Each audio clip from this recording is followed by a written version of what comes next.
I have optimism bias, so I'm always like... Optimism bias? Yeah. What does that mean? Just like you just assume you did better all the time? I think I just assume like things are always going to work out. Oh, you must be disappointed often. No. You actually would overcome disappointment faster. But do you manipulate what success is then? No. Like, so if you have optimism bias and something doesn't actually work out, do you say, oh, but this one small piece did, so it's successful? No, you kind of embrace... So you're just that successful. No. At all times. No, you embrace the failure and you soak it in and then you move on. Soak it. Yeah. But you don't like dwell on it. Oh. Hey, on this new setup, did you know that Dave, our producer, is now mic'd up? I'm excited for that. I am too. I have some questions. Yeah. Hi. Hey, what have you been reading, Dave? Dave has been reading about mass extinction because that's nice nighttime reads. Everyone loves a good terror sweat in the middle of the night. Yeah, excited. Mm-hmm. I like this new setup too. Yeah, I like the mics. I think I'm still waiting for my bandanas from Steven Tyler. Do you know Steven Tyler? I know him. Yeah. Aerosmith. He has a really tiny voice. He's a what? He has a really tiny voice. A tiny voice? Yeah, very small. Yeah. Really big mouth. Yeah. Oh yeah, big yeah, mouth, yeah, tiny yeah. voice. Yeah. It was in a Super Bowl commercial like 3 years ago or something. That's how you know him? Yeah. Okay. Yeah. I've probably Do you heard know his the song. band Aerosmith? No, not his song. Aerosmith. Do you know Aerosmith? Sounds familiar, yes. Oh, okay. Yeah. All right. Sounds like Yeah, something I should know. Yeah. Yeah. He's a Let's just agree that I know that. What's one song that they sing? Wow, you're really putting me on the spot. I'm trying to put you back in the saddle again. What is one was their most famous song? There's a lot of them, man. Sweet Emotion. I don't want to miss a thing from the Bruce Willis movie. Armageddon. Yep. Right? Is it where they drill a hole into the earth? They drill a hole into an asteroid and drop a nuclear warhead into it? Oh, is that? What's the one for where real? they drill a hole into the earth? Is this a movie? Is this Tremors that I'm thinking of? They don't go that deep, though. Is this a movie? Those worms show up out of nowhere. How are we doing on time? When do we want to go live? Oh, well, I mean, we are live. What kind of live? Yeah, but I mean, when do we want to start the show? Live. Like reality TV. Whenever you want. Free after. Oh, I can wait a couple. 2 minutes. I can wait 2 more. You want to wait 2 more minutes? 2 more What does minutes. do it means? Like wait 2 more minutes or do it now? Wait 2 more minutes. Okay. Talk more about Tremors. Kevin Bacon. That's such It a good last name. used to be on like TNT or TBS all the time, and then it was only replaced by Shawshank Redemption, which is now on at all. Have you seen that movie? I should. It's a great movie. I've heard good things. Wait.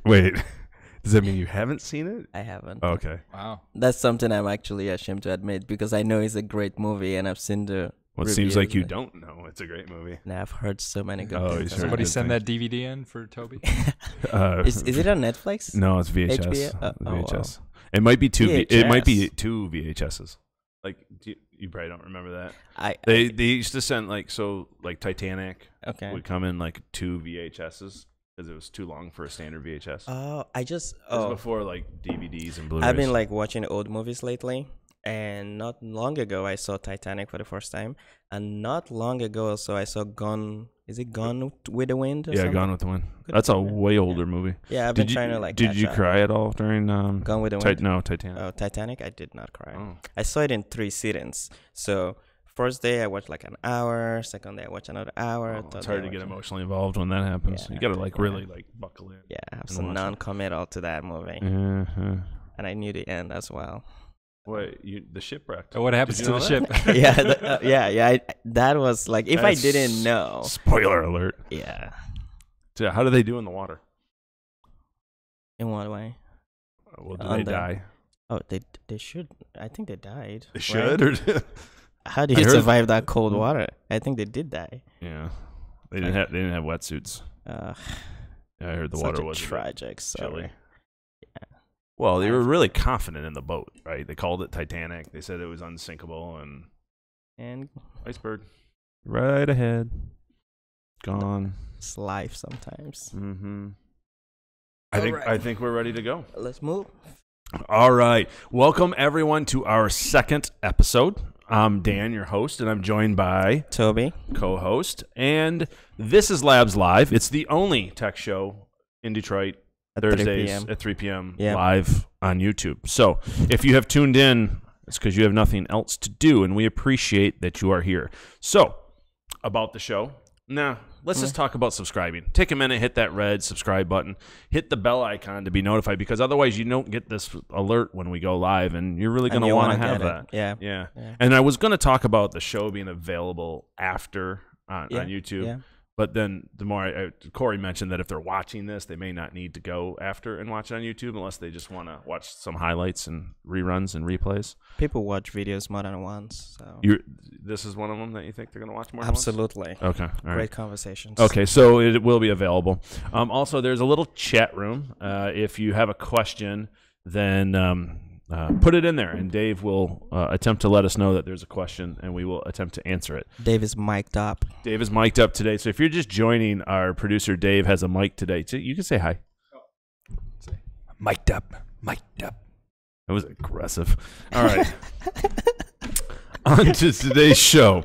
So we have a great guest for you. It's Lauren Mathieson, a senior product designer at Detroit Labs, and she's going to be talking about user experience research and why you should care. And I'll be calling it UX research as we move along, because user experience research is very difficult to say many times over. Yeah. Right? If you try to say it really fast, it just throws you off. Go ahead. Get lightheaded. Yeah, try it. User experience. Okay, so first, before we get into that, we are going to do the news with Tobi. Oh, yeah. Let's go. So, first thing, Facebook. Do you use Facebook? I used to. I don't have Facebook anymore. Okay, so they just got fined by the FTC $5 billion and $100 million by the SEC. You're shocked at this, right? Absolutely surprised. But you know, $5 billion sounds like a lot, but to a company like Facebook, it's just like a slap on the wrist. Yeah, which is unfortunate, because it really just goes to show you that anything you put on the internet is out there. Yeah, privacy is a thing of the past, and it's interesting. They always say that. Humans, if you provide them with enough value, they will give up more information. Yeah, unfortunately. And, I'm not seeing the value in Facebook. And also, like, from the fine point of view, like, the cost of doing something illegal should be higher than, like, it should be considerably higher than $5 billion. So, like, for a company like Facebook, circumventing privacy and just saying like, oh, don't do that again. Yeah, it doesn't. Yeah.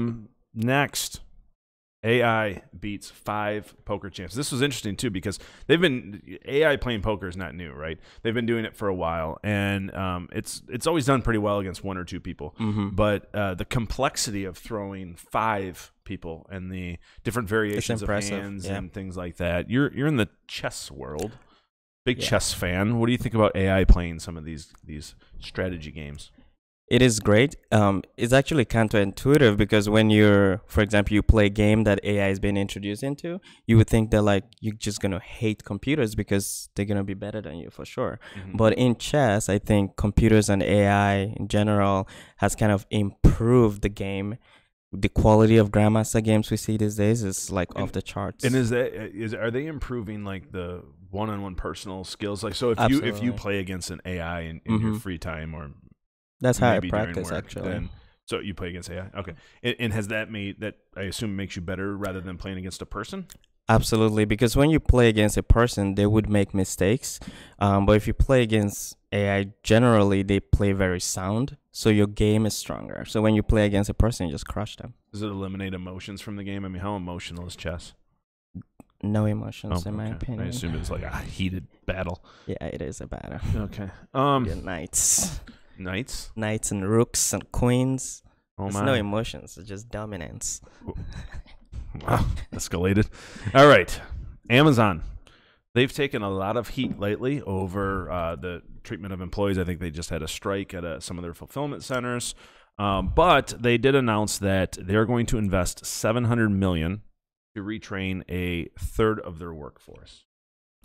Yeah, this is, I would say, like, as you said, they've had some bad press lately, and this is one of the good kind of highlights, because when you're trying to transform a company or you're digitally transforming somewhere, it starts with people. You need to train them and give people skills to be able to keep working, right? Yeah, it's cool because, we've been doing it. So at Detroit Labs, we've had that, the apprenticeship program since 2014. And well, by no means has it been 700 million. The great thing is it's been a really wonderful opportunity for us to bring in diverse talent, diverse folks. It's now, I mean, over 50% of our team members here came in through the apprenticeship program, believe it or not. It's, a lot of our senior developers started once upon a time in the apprentice program, and even some people who are no longer here are doing great things in other companies. So training, retraining, and training new, like with new technology is always a great idea. And it's kind of cool because, you know, we think tech and we think automation and people leaving, but really you have to invest in people to enable the tech to do a lot of these amazing things. Exactly. Now, speaking of investing in people to make tech great, Slack. So we use Slack a lot, quite frequently. Yeah. Lovingly and hating use Slack, right? We lots of memes. A little bit of maybe some work being done in there. But Slack just did a rewrite of their web and desktop application, and it is now 33% faster. I noticed. And 50% less memory. I also noticed because now I can run Slack on alongside with other programs I run. Formerly, you just needed a machine dedicated to Slack. Just suck your memory. Just a full Slack server at all times. Oh yeah, worth it though. Yeah. Yeah. So they went. This is kind of interesting, right? Because typically, product companies, it's all about how many features they can. Every release, it's all about features. How? I mean, it takes a lot of courage to say, no, we're not going to do features. We're going to do a rewrite because we've hit the point where the platform's just not growing, just not scaling. And then we need to switch language. They ultimately switched languages, right? Yeah. So basically, the engineering team wrote this nice blog post, and they went through why they decided to rewrite. And they highlighted like manual DOM updates, and also like you can be part of multiple Slack workspaces at the same time, and they had to rethink that architecture.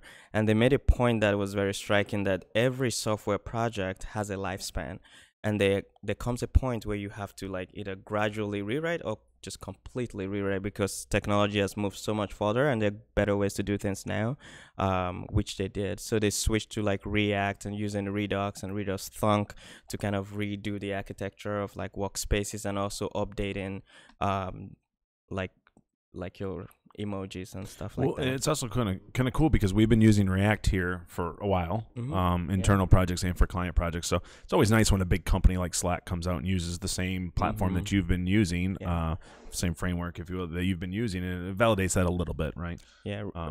I think React is here to stay. You think so? Yeah. You know React pretty well, right? Yeah. I started out using React Native, and then more recently learned a little bit of React, and just the way and just the community as well is very, very vibrant. They release stuff every time. Excellent. All right, on to the last piece of news. I'm a sneakerhead, so you know we have to cover sneakers once in a while. Yeah. Converse is releasing a really cool collaboration with Chinatown Market. Okay. It is a white shoe that when you take outside and it gets UV light specifically, it changes to like a rainbow color. Wow, that's a lot of pizzazz.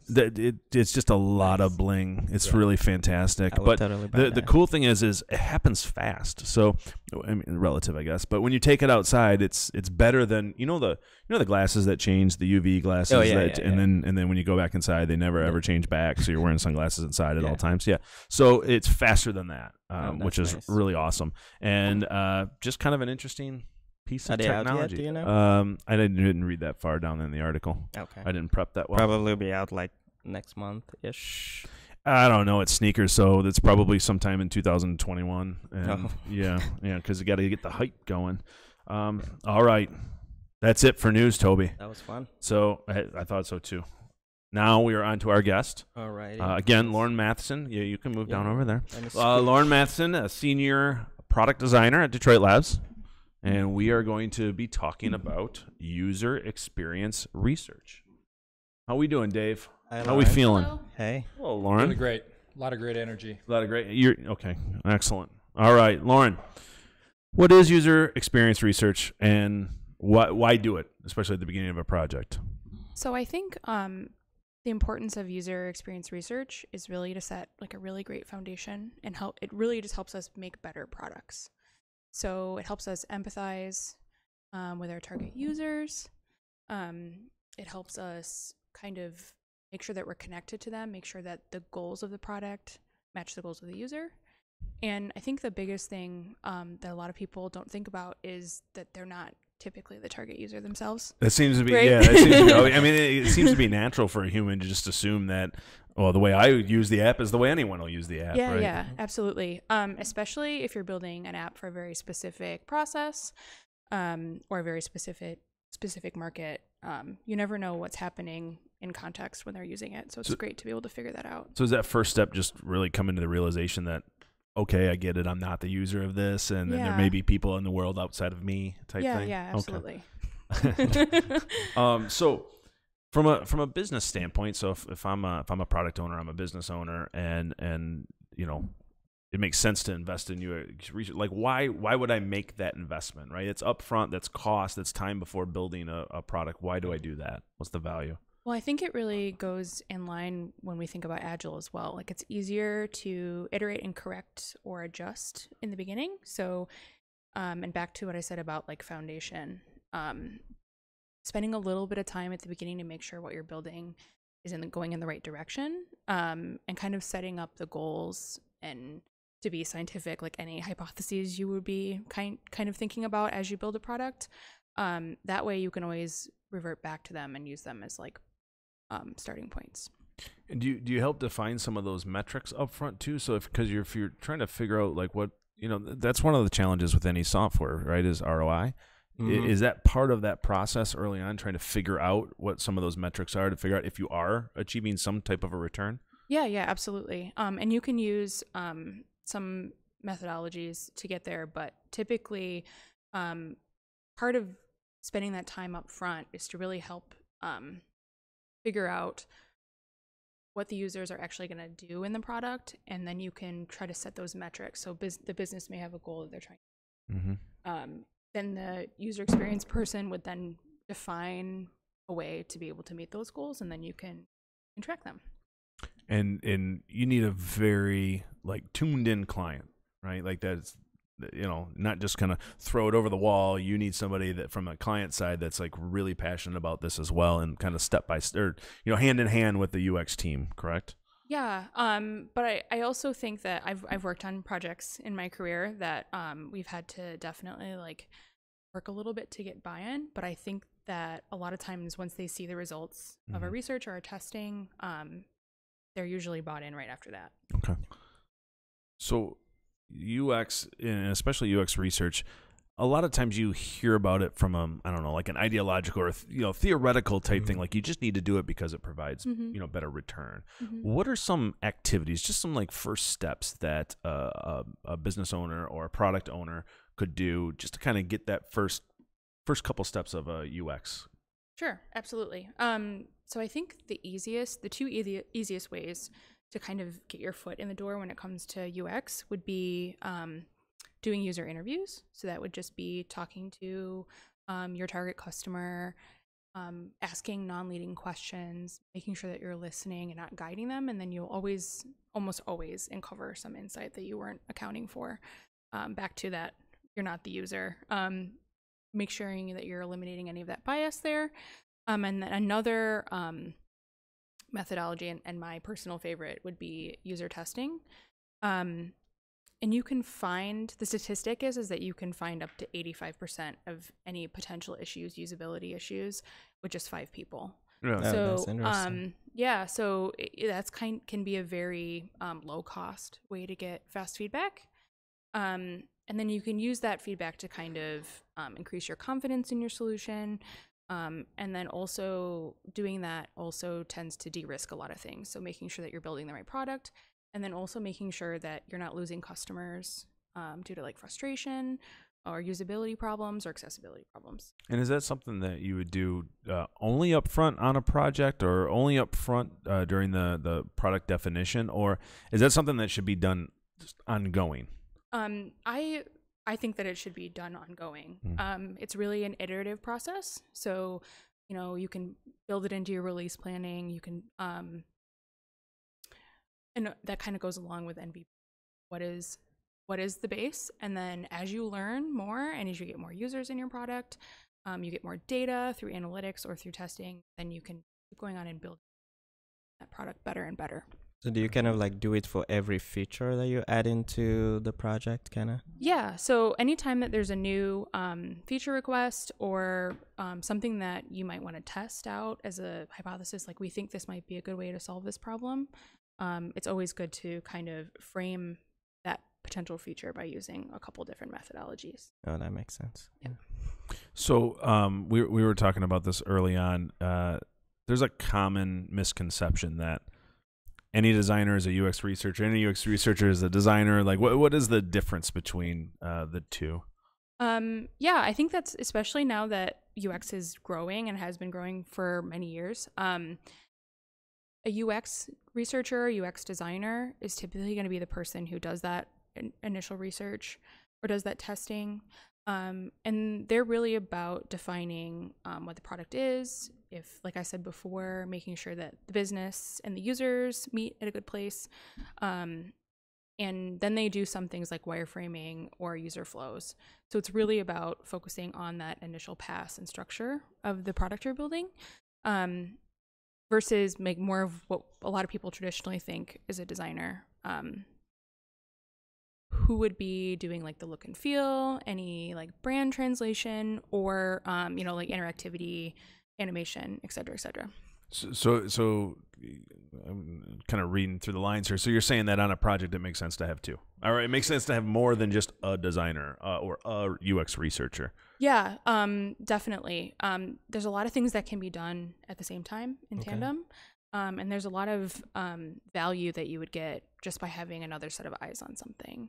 A lot of people might know a little bit about UX or a little bit about UI or a little bit about this or a little bit about that, and it's always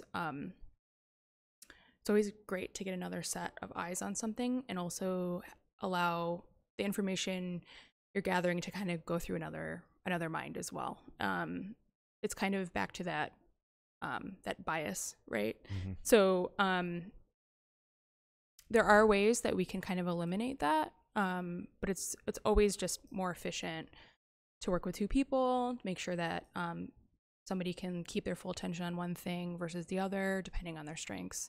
So it's definitely more efficient, I would say. So for projects that have like kicked off already, like is this something that you can iteratively just get into the process to kind of like do it retroactively? Yeah, absolutely. I've worked on projects with one designer. I've worked with projects on 7. And you can grow and shrink that depending on what your needs are as you are going through your process. And you can definitely jump in and start incorporating some UX methods at any point. Gotcha. Yeah. There's always at least a little bit that you can do on a project. Yeah, that makes sense. Yeah. Well, cool. It's pretty cool because especially some of the projects that within the last little bit that we've done a lot of focus on user experience research. I know you and another team member and then a few other folks have been traveling places to go and actually talk to clients.